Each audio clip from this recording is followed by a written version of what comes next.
ஓம் சாயீஸ்வராய வித்மஹே சத்யதேவாய தீமஹி தன்ன சர்வ பிரச்சோதயாத். அனைவருக்கும் சாய்ராம். சாய் அவதாரம் பற்றி மகான்கள். இந்த பகுதியில் சாய் அவதாரத்தின் சத்தியத்தை விளக்கேற்றப் போகிற மகான் யார்? இவருடைய இயற்பெயர் சுப்பிரமணியம். இவருடைய தந்தையார் வெங்கோப கணபாடிகள், தாயார் சக்குபாய். இந்த பெற்றோர்களுக்கு சுப்பிரமணியம் பிறந்தாரா அப்படின்னு கேட்டிங்கன்னா அங்கதான் ஒரு திருப்புமுனை. இல்லை, அவர் கிடைக்கப் பெறுகிறார். எங்க அப்படின்னா அதுதான் சுவாரஸ்யம். அந்த பெற்றோர்கள் ஒரு முறை குக்கே சுப்பிரமணியா திருத்தலம் உங்களுக்கு தெரிஞ்சிருக்கும். அது கர்நாடகா மாநிலத்தில் ரொம்ப பிரசித்தி பெற்ற சுப்பிரமணியருடைய திருத்தலம்.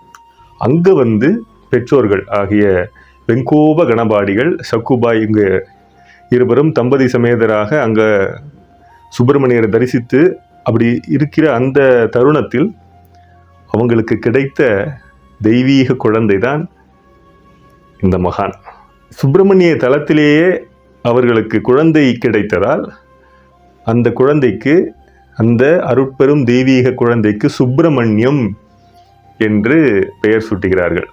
அவர்களுக்கு ஏற்கனவே ஒரு குழந்தை இருக்கிறது. ஆக அண்ணன் தம்பி, இப்படி இந்த தெய்வீக குழந்தை அவர்கள் வீட்டில் வளர்க்கப்படுகிறது. ஒரு பருவத்தில் வேத பாடசாலையில் அந்த குழந்தையை சேர்த்து வேதம்லாம் கற்றுக் கொடுக்கப்படுகிறது. அங்கே தங்குறார். அதுல ஒரு தருணம், பண்டிதர் வேதங்களை அப்படியே விளக்குகிறார், விவரிக்கிறார். அங்க குருகுலத்தில் இருக்கிற மாணவர்கள் எல்லாம் பண்டிதர் சொல்றதையே அப்படி கேட்டுட்டு இருக்காங்க. ரொம்ப கண்டிப்பான ஆசிரியர் அந்த காலத்துலலாம். அப்படி இருக்கும் பொழுது குழந்தை சுப்பிரமணியம் மட்டும் அந்த அன்று நிகழ்ந்த பாடத்தை கவனிக்கவே இல்லை. அப்படியே ஆகாயத்தை பார்த்து கொண்டே இருக்கிறார். ஆகாயத்தோடு ஆன்மா ஐக்கியமாவதுதான் தியானத்தினுடைய இலக்கு. அதை சின்னஞ்சிறு வயதிலேயே ஒத்திகை பார்ப்பது போல இந்த குழந்தை பார்க்குது. அதை ஆசிரியர் பார்த்து விடுகிறார். இப்போது நான் என்ன சொல்லி கொண்டிருந்தேன் அப்படின்னு கேட்கிறார். என்ன மந்திரம் சொல்லு, திருப்பி சொல் அப்படின்னு கேட்கிறார். அந்த குழந்தை திக்குதலின்றி திணறுதலின்றி என்ன பாடத்தை அப்போது அவர் நடத்தி கொண்டிருந்தாரோ அந்த பாடத்தை இந்த குழந்தை அப்படியே உச்சரிக்கிறது. அவருக்கு வியப்பு. அதே சமயத்தில் அவருடைய அகந்தை கிளறிவிடப்படுகிறது. என்னுடைய வகுப்பை கவனிக்காமல் என்ன திமிர் உனக்குன்னு அடிக்கிறார். அடி வெளுத்து விடுகிறார். பாவம், அந்த குழந்தை சுப்பிரமணியம் அழுகிறான். உடம்பு நடுங்குகிறது. உனக்கு எதுக்கு இந்த இடத்துல வேலை? இந்த இடத்துல நீ எதுக்கு நீ இருக்கணும்? கவனிக்காமல் கம் என்று பிள்ளையார மாதிரி ஏன் நீ இப்படி இருக்க? அப்படிலாம் என்று கடும் சொற்களை எல்லாம் பயன்படுத்தி அந்த குழந்தையை அடிக்கிறார். அதுதான் அந்த குழந்தை சுப்பிரமணியத்திற்குடைய திருப்புமுனை சம்பவமாக நிகழ்கிறது. அந்த குழந்தை அப்படியே அழுதுட்டே நீ போன்னு விரட்டுற மாதிரி தான் அவர் சொல்றாரு, அடிக்கிறாரு.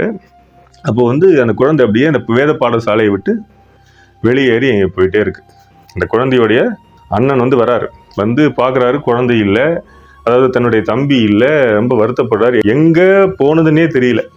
10 பருவத்துக்கு முன்னதாகவே இந்த சம்பவம் குழந்தை சுப்பிரமணியத்துக்கு நிகழ்கிறது. அப்படி போறார், நடந்து கொண்டே போகிறார். பாவம், அந்த பருவத்தில் அந்த குழந்தைக்கு என்ன தெரியும்? எந்த இடம் தெரியும்? எதுவுமே தெரியாது. அழுதுட்டே அப்படியே போகிறது சுப்பிரமணியம் என்கிற அந்த குழந்தை. அப்போ ஒரு ஜோதி வானத்தில் வழிகாட்டுகிறது. அது என்ன ஜோதி? சைதன்ய ஜோதி அல்லவா? அந்த ஜோதி அப்படியே வழிகாட்டி கொண்டிருக்க பொழுது அப்படியே களைப்பு, நடையாக பாத யாத்திரை மாதிரி அந்த குழந்தை நடக்கிறது. 8-9 வயது தான் இருக்கும். 10 பருவத்துக்கு முன்னதான பருவம். அப்போ ஒரு குடிசை தென்படுகிறது. அந்த குழந்தை போறது, அங்க அப்படியே சோர்வு தாழாமல் அப்படியே தூங்கி விடுகிறது. ஒரு மூதாட்டி, அந்த குடிசையில் இருக்கிற ஒரு மூதாட்டி எழுப்பி தயிர் சாதம் தருகிறார். அப்படியே அதை சாப்பிட்டு விட்டு தூங்குகிறது. அடுத்த நாளைக்கு எழுந்து பார்த்தா ஒரே வியப்பு, அங்க குடிசையும் இல்லை, அங்க மூதாட்டியும் இல்லை. ஞான சம்பந்த குழந்தை போல அந்த குழந்தை அமுதூட்டப்படுகிறது. அப்படியே கடந்து 15 நாள், ஒரு நாள் 2 நாள் அல்ல, வருகிற இடம் அந்த ஞான நதி சேருகிற கடல் பண்டரிபுரம். பாகவதர்களுடைய சங்கமம் பண்டரிபுரம். தங்களுடைய பஜனை பாடல்களால் காற்றை அப்படியே புனிதப்படுத்துவாங்க பாகவதர்கள். பக்தியை மிக எளிமையாக பாகவதர்களுடைய பஜனை வழி இன்றளவும் ஆன்மாவை சுத்திகரிக்கிறது. அந்த ஒரு தவத்திருத்தலமான பண்டரிபுரத்துக்கு சுப்பிரமணியம் வரார். சந்திரபாகா நதிக்கரையில் அப்படியே அசதி அப்படியே தூங்குறாரு. ஒரு பாகவதர் அந்த குழந்தை சுப்பிரமணியத்தை எழுப்பி பார்க்கிறார். பார்த்த உடனே அவருக்கு தோன்றுகிறது ஒன்று சொல்லணும் அப்படின்னு. அதுதான் திருப்புமணி சம்பவமாக 2வது சம்பவமாக நிகழ்கிறது. அந்த குழந்தையை சொல்றாரு, உன்னுடைய குரு மறுகரையில் இருக்கார், அங்க போய் அவரை நீ தரிசனம் செய், சந்திக்க வேண்டும். இந்த குழந்தை அப்படியே அவர் சொல்வதை கேட்டு அப்படியே மறுகரைக்கு செல்கிறது. அவர்தான் சிவரத்னகிரி சுவாமிகள், அந்த மகான். அவரை பார்த்த உடனே குரு சிஷ்யர்களுடைய சந்திப்பு. குருவுக்கு புரிந்து விடுகிறது எல்லாமே. குரு பார்க்கிறார், அப்படியே ஸ்வீகரிக்கிறார். உடம்பை மட்டுமா? இல்லை, ஆன்மாவையே ஸ்வீகரிக்கிறார். அப்படி சுப்பிரமணியம் சிவரத்னகிரி சுவாமிகளோடு 1 வருடமல்ல 2 வருடமல்ல 24 வருடம் அவரோடு குருகுல வாசம். ஒரு சித்ரா பௌர்ணமி அன்று சிவரத்னகிரி சுவாமிகள் சமாதியாராரு. அந்த நாளில் தன்னுடைய சிஷ்யரான சுப்பிரமணியத்திற்கு சந்நியாச தீட்சை அளித்து ஸ்ரீ ஞானானந்தகிரி சுவாமிகளாக பதவி பிரமாணம் செய்து வைக்கிறார். ஜோதிர் மடத்தினுடைய சங்கராச்சாரியர் சன்னியாசியாக அந்த குரு மடத்திற்கு, இந்த குரு பீடத்திற்கு மேலும் வலு சேர்க்கிற வகையில் அவர் திகழ்கிறார். ஞானானந்தகிரி சுவாமிகள் பாரதம் முழுக்க சுற்றி வருகிறார். 2 முறை தன்னுடைய திருப்பாதங்களால் ஞானானந்தகிரி சுவாமிகள் பாரதம் முழுக்க சுற்றி வந்திருக்கிறார். பிறகு தன்னுடைய சீடர் ஆனந்தகிரி சுவாமிகள் அப்படின்னு நாமகரணம் சூற்றி ஒருவருக்கு, அவர் அதிலிருந்து வெளியே பரிக்கிரமான்னு சொல்லுவோம். பாரதம் முழுக்க சுற்றி வருகிற சமயத்தில் அவர் பல மகான்களுடைய திருச்சம்பவங்களுக்கு சாட்சியாக இருந்திருக்கிறார். அதுதான் ஞானானந்தகிரி சுவாமிகளுடைய மிக தனித்துவம் வாய்ந்த தெய்வீக தன்மை. துக்காராம் அப்படி இறுதி காலகட்டம் இறைவன் புஷ்பக விமானம் அனுப்பி அவர் அப்படியே வைகுண்டத்துக்கு கொண்டு செல்கிற அந்த தருணம் இருக்கு இல்லையா, அதுல ஒரு சாட்சியாக ஞானானந்தகிரி சுவாமிகள் இருந்திருக்கிறார். அதே போல வள்ளலார் வாழ்ந்த காலத்தில் வள்ளலார் சத்தியஞான சபை கட்டுவதற்காக மரங்கள் செல்வாராம். எப்படி சொல்வார்னா, ஆகாய மார்க்கம் வழியாக செல்வார். அதையும் கண்களால் தரிசனம் செய்திருக்கிறார் ஞானானந்தகிரி சுவாமிகள். பகவான் ரமணர் விருபாட்சி குகையில் இருந்த காலகட்டத்தில் ஞானானந்தகிரி சுவாமிகள் அவரோடு அந்த இரவெல்லாம் தத்துவமசி ஆன்மபோதத்தை அவரோடு பேசியிருக்கிறார். பகவான் ராமகிருஷ்ண பரமஹம்சருடைய குருவான பிரம்மானந்த தோத்தாபுரி அவர்களோடு ஆன்மீகம் கலந்துரையாடி இருக்கிறார். அதே போல பகவான் ராமகிருஷ்ண பரமஹம்சரோடும் ஞானானந்தகிரி சுவாமிகள் ஆன்மீக கலந்துரையாடல் புரிந்திருக்கிறார். ஷிரடி சுவாமியை, ஷிரடி பாபாவை தரிசனம் செய்திருக்கிறார். அவருடைய வயது அப்படின்னு பார்த்தா ஒரு சில 200 300 அப்படிம்பாங்க. ஆனால் 100 ஆண்டுகளுக்கு மேலாக அவர் வாழ்ந்திருக்கிறார் என்பது இதன் வழியாக நம்மால் உணர்ந்து கொள்ள முடிகிறது. அப்படியே பரிக்கிரமா செய்து கொண்டு வர்ற ஞானானந்தகிரி சுவாமி சேர்கிற இடம் இமாலயம். தபசிகள், யோகிகள், சந்நியாசிகள், ரிஷிகள் ஆக ஒட்டுமொத்தமான மகான்களுடைய சரணாலயமாக விளங்குவது வேற எந்த இடம்? இமாலயம். அந்த இமாலயத்தில் மானசரோவர் நதி சில்லுன்னு இருக்கும். அந்த நதியின் அடியில் 25 ஆண்டுகள் ஜலசமாதியில் ஞானானந்தகிரி சுவாமிகள் தன்னை மறந்து ஆழ்ந்து போகிறார். அப்புறம் அவர் புதுவைக்கு வரார். புதுவையில் ஒரு மிகப்பெரிய ஒரு திருப்புமுனை சம்பவம். யாருக்கு? ஞானானந்தகிரி சுவாமிக்கா? இல்லை, மகாகவி பாரதிக்கு. அவர் ஞானானந்தகிரி சுவாமிகளை முதலாக தரிசனம் செய்கிறார் புதுவையில், மகாகவி. அப்போ அவருடைய தோற்றம் ஒரு ஜடாமுடி இப்படிலாம் இருக்கும். ஞானானந்தகிரி சுவாமி என்ற நாமகரணம் எல்லாம் அவர் வெளியே பகிர்ந்து கொண்டதே இல்லை. பகவான் ரமணர் கூட தன்னுடைய பெயரை பகிர்ந்து கொண்டதில்லை. அவரை மாங்கொட்டை சுவாமிகள் என்றும் குள்ளச்சாமி அவருடைய தோற்றம் அதை வைத்து அப்படியெல்லாம் மகாகவி பாரதி தன்னுடைய அமர கவிதைகளில் பதிவு செய்திருக்கிறார். அவருடைய ஒரு கவிதையில் சூரியனுடைய பிரதிபலிப்பு, இரண்டும் ஒன்று, இதை போல ஒரு உள்ளர்த்தம் கொண்ட கவிதை அதை உணர்த்தியதே, அதை எழுதும்படி உணர்த்தியதே ஞானானந்தகிரி சுவாமிகள். பாரதிக்கு ஆன்மீகத்தில் இருபெரும் குரு, ஒருவர் அரவிந்த மகரிஷி, இன்னொருவர் ஞானானந்தகிரி சுவாமிகள். அவரை குமாரன் என்று ஒரு கவிதையில் விவரிக்கிறார். எவ்வளவு பொருத்தம்! குமாரன் என்றால் முருகன், முருகனுடைய இன்னொரு பெயர் சுப்பிரமணியம், ஞானானந்தகிரி சுவாமியினுடைய இயற்பெயர் சுப்பிரமணியம். ஆக மகாகவி ஒரு தீர்க்க தரிசியாக விளங்குகிறார். ஒரு முறை சுவாமிகள் ஏதோ அழுக்கு மூட்டைகளை எல்லாம் சுமந்து கொண்டு புதுவை தெருவில் செல்கிறார். மகாகவி பார்க்கிறார், என்ன சாமி அழுக்கு மூட்டையெல்லாம் வச்சிருக்கீங்க அப்படின்னு. அப்போ சுவாமிகள் மகாகவி பாரதியை பார்த்து கேட்கிறார், நீ ஏன் வெளியே உள்ள அழுக்கு மூட்டைகளை எல்லாம் பார்க்கிறாய், உள்ளே இருக்கிற அழுக்கு மூட்டையை பாருன்னு ஆத்ம விசாரத்திற்கு தள்ளியதே. யாரை தள்ளியது? மகாகவி பாரதியாரை தள்ளியதே சுவாமிகள் தான். ஆக அத்தனை சிறப்பு வாய்ந்த ஒரு மாபெரும் மகான் ஞானானந்தகிரி சுவாமிகள். ஞானானந்தகிரி சுவாமிகள் புதுவையிலிருந்து பிறகு திருவண்ணாமலை அருகே உள்ள திருக்கோவிலூர் என்ற தலத்தில் தன்னுடைய தவச்சாலையை நிர்மாணிக்கிறார். அந்த இடம் எப்படி இருந்ததுன்னா, தீய சக்திகள் நிறைந்த ஒரு இடமாக இருந்தது. ஞானானந்தகிரி சுவாமிகள் அங்கே தவம் செய்கிற போது அப்படி ஊன்னு சத்தம் கொடுக்குமா, தீய சக்திகள், ஆவிகள், இது மாதிரி. அப்போ ஞானானந்தகிரி சுவாமிகள் என்ன பண்ணுவாருன்னா, அதை கை தட்டுவாராம் பலமா, நீங்கள் போகலாம் போகலாம் அப்படின்றான். அப்படி ஒவ்வொரு தீய சக்தியா அகன்று இப்போது அது தபோவனமாக ஜொலிக்கிறது ஞானானந்தகிரி சுவாமிகளுடைய திருவருளால்.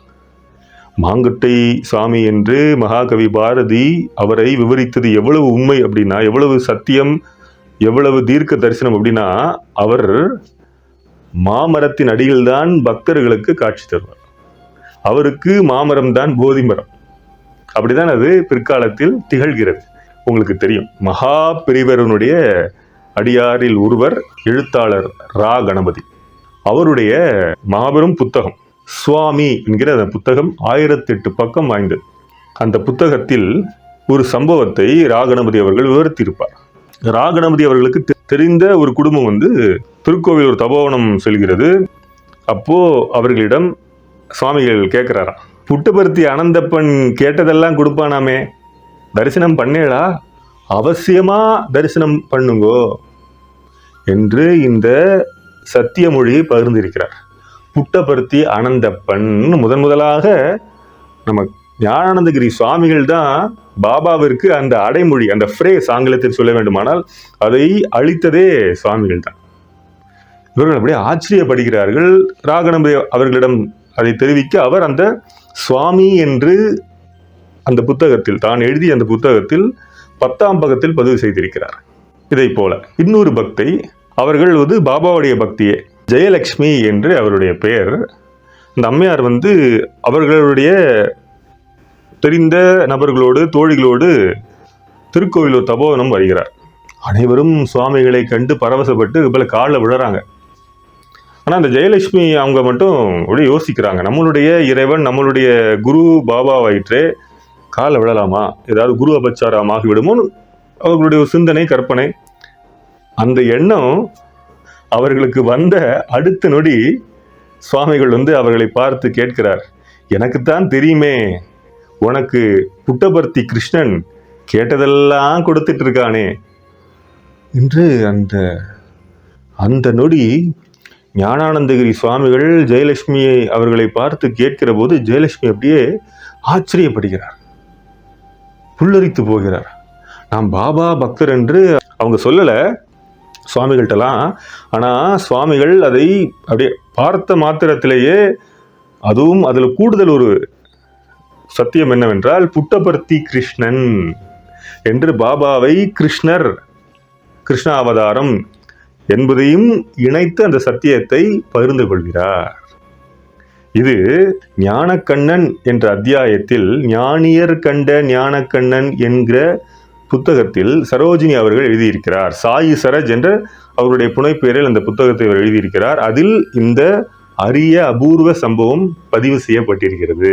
இன்னொரு முறை இது ஞானானந்தகிரி சுவாமிகளுடைய அடியவர் ஒருவர். அவருடைய பெயர் வந்து தண்டபாணியின் பெயர். அவருடைய அலுவலகத்தில் அவருடைய அலுவலக நண்பர்கள் வந்து புட்டபர்த்திக்கு தண்டபாணி அவர்களையும் அழைக்கிறார்கள். தண்டபாணிக்கு உடனே குருநாதரிடம் கேட்டு அனுமதி பெற்று அப்புறம் நான் வரேன்னு சொல்றாரு. அப்படியே தபோவனம் வந்து சுவாமிகளிடம் கேட்கும்போது குருவை நினைத்து எந்த இடத்திற்கும் செல்வோம் அப்படின்கிறார். ஞானானந்தகிரி சுவாமிகள் பொதுவாக நான் செல்கிறேன், நான் செய்கிறேன்னு ஒரு தடவை கூட அவரோட வாழ்நாளில் சொன்னதே இல்லை. எப்போதுமே நாம் செய்கிறோம், நாம் மகிழ்வோடு இருப்போம், நாம் என்ற சொல்லைத்தான் பயன்படுத்துவாரே தவிர நான் என்ற சொல்லை ஒருபோதும் பயன்படுத்தியதில்லை. அவர் சொல்றாரு, வரார், அவர் நுழைகிறார். அப்போ பாபா வந்து ஞானப்பொழிவு நிகழ்த்தி கொண்டிருக்கிறார், சொற்பொழிவு. அந்த ஞானப்பொழிவு நிகழ்த்தி கொண்டிருக்கிற அந்த தருணத்தில் தண்டபாணி அவர்கள் உள்ளே வர அந்த நொடி, துல்லியமான அந்த நொடி பாபா ஞானானந்தகிரி சுவாமிகளை பற்றி உரையாற்றுகிறார். சிலிர்த்து போகிறார் தண்டபாணி. எப்படி நாங்க வந்தது இப்படி தெரியும் பாபாவுக்குங்கிற ஒரு ஆச்சரியம். பாபாவுடைய தாமரை திருவாயிலிருந்து அவருடைய குருவாகிய ஞானானந்தகிரி சுவாமிகளை பற்றி கேட்பதற்கு என்ன ஒரு பாக்கியம் நான் செய்திருக்கிறேன் என்ற ஒரு உணர்வோடு அந்த ஞானப்பொழிவை கேட்கிறார் தண்டபாணி.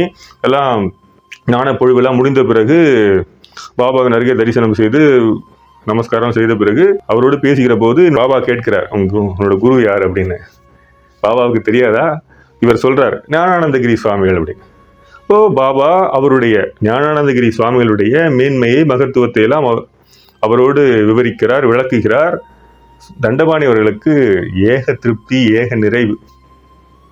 அவர்தான் பிற்காலத்தில் நாமானந்தகிரி சுவாமிகளாக நாமகரணம் சூட்டி அந்த ஞானானந்தகிரி சுவாமிகளுடைய சந்நியாச மரபில் அவரும் ஒரு சந்நியாசியாக அலங்கரிக்கப்படுகிறார்.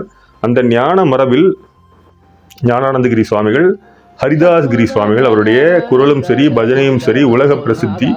அதற்கு பிறகான சந்நியாச பீடத்தில் நாமானந்தகிரி சுவாமி வந்து அலங்கரிக்கிறார். இந்த அனுபவத்தை ஞானானுபவம் என்ற தன்னுடைய நூலில் 146ஆம் பக்கத்தில் இது பதிவு செய்திருக்கிறாரு. ஆக ஞானானந்தகிரி சுவாமிகள் அவதார பாபாவை மட்டுமல்ல, அவதார பாபா கிருஷ்ணர் அப்படின்னு ஞானானந்தகிரி சுவாமிகள் வெளி உலகிற்கு பகிர்ந்திருக்கிறார் அந்த சத்தியத்தை, அந்த ரகசியத்தை. அதே போல மகான் பகவான் யோகி ராம் சூரத்குமார் அவர்களுடைய மகத்துவ மேன்மையை பற்றியும் பகிர்ந்து கொண்டிருக்கிறார். அவரோடு சில காலம் பகவான் யோகி ராம் சூரத்குமார் வந்து தங்கியிருக்கிறார். ஆக அவதாரமானாலும் சரி, மகான்களானாலும் சரி, இந்த தனித்துவ மகானான ஞானானந்தகிரி சுவாமிகள் அதை வெளி உலகத்திற்கு அந்த சத்தியத்தை அப்படியே திறந்து காட்டியிருக்கிறார். இதுவும் அவதாரங்களுடைய சங்கல்பம் தான் என்பதை இந்த நேரத்தில் நாம தெளிவா புரிஞ்சுக்கணும்.